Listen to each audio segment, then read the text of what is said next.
Hello and welcome to another Tech Talk brought to you by the Albert Lea Public Library. Today we're going to talk a little bit about online safety, specifically passwords. Passwords are a huge part of what we do online these days. So we're just going to talk about some tips and tricks for creating strong passwords. So as I mentioned, passwords are an essential part of life online. Any website where you have an account, you have to create a password. And while most websites are secure, there's a small chance that someone, also known as a hacker, if you've heard that term before, could gain access to your account.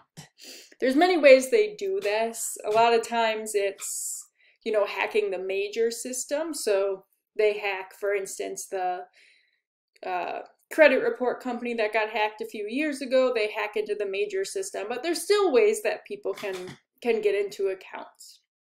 And really the only thing that stands between a hacker and your sensitive information, social security number, bank account, all that kind of stuff, is usually a password. And so therefore it's really important to create strong passwords to protect your information. I know we all think, oh, I'm just going to create something easy I can remember because it's a pain to get locked out, but strong passwords are really important.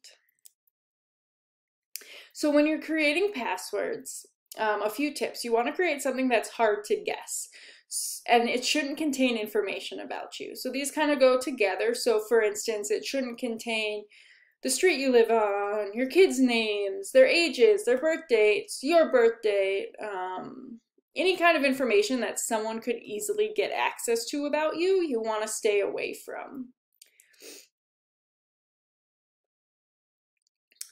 And then you want to use a combination of uppercase and lowercase letters, and then throw in some symbols and numbers in there. A lot of people, a lot of websites today require that you use a combination. You'll put in a password, it'll say your password isn't valid and it needs to be at least, 8 characters, have an uppercase, a lowercase, a number, and a symbol. So it's good practice, even if the website doesn't require that, to include all 4 of those somewhere in your password. You want to try to use words that are not in the dictionary. Sometimes hackers try to get into your account by having some kind of automatic software that just types in words until they can figure out passwords. So it's better to use words that are not in the dictionary. And then the longer the password is, the better it is. So an example of something you could do is to take a phrase, a song lyric, your favorite quote, something like that, use the letters of that, the first letters of the word, and then mix in some numbers and symbols into those letters and use some uppercase.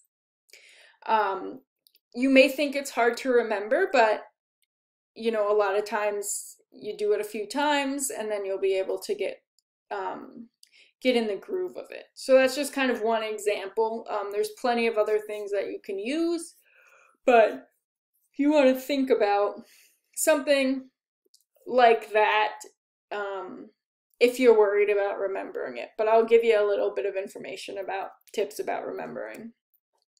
So there are some free password generators on the internet that exist that can help you create a strong password if you're just totally stuck. It's a lot easier, as I mentioned, if you take a phrase, a song lyric, something that means a little bit of something to you but isn't common knowledge, abbreviate some of it, intersperse it with numbers, symbols, uppercase, lowercase. It's a lot better if you do that, but if you're just totally stuck in creating a password, you could try out a password generator. You could also use a password generator to get some idea of what strong passwords look like. So if you get a total jumbled, rambled thing and you say, oh, that is really hard to guess, it might give you an idea of something you can do that's a little bit meaningful to you. And then a couple just final tips. You don't want to use the same password everywhere. I know we think, oh, we have so many accounts online these days, let's just use the same password everywhere so we remember it all. Try not to use the same password everywhere, because if a hacker gets into one of your accounts, that means they have access to everything. So You may be able to control damage from one website or one hack, but if they have access to all your accounts, that's a lot of information that they can get access to and really do some personal damage to you.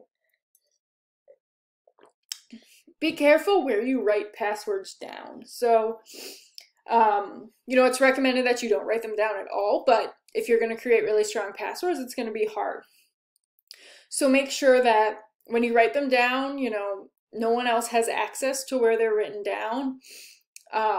If you can use some kind of mnemonic device so that when you see that, you know what your password is, but someone else may not know.